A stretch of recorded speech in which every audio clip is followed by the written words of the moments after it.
हाँ, हम तो कहे बिहार सरकार से कहा जाओ चैनल के माध्यम से कि जे भी ऑन ड्यूटी बटे सरकारी आदमी जी ओकरा के बिहार सरकार उनका ऑफिस में ही दारू की व्यवस्था कराओ, जी। ताकि जितना बड़ा जो हादसा होता वो हादसा से आम जनमानस के छुटकारा मिले। कैसे लगे दिखाई दो कैमरा में जाए जूम करके दिखाई। हमारा नाम बसंत कुमार हुआ, ग्राम पंचायत के निवासी हैं। जैसे हम जाते हैं, हमारे ससुर के तबीयत खराब रह गया, हम गाड़ी अभी जब बनवाओ खाती पंचर, तो जब पंचर बनवाओ रहे ठीक बा ना, ट्यूब भी डलवाओ रही हम। गाड़ी इतना स्पीड में हुआ कि जहाँ गाड़ी तो लोकते ही नहीं रह कि गाड़ी हुआ।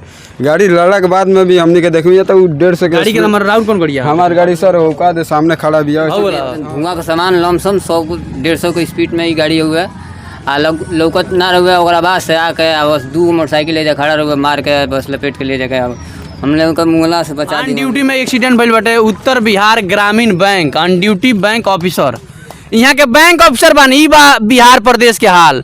सुशासन बाबू के सरकार में जे सरकारी बैंक के ऑफिसर बाटे ऊ भी धूर्त में। यहाँ के आम जनमानस बता रहा बा कि वहाँ के ऑन ड्यूटी में रहमी।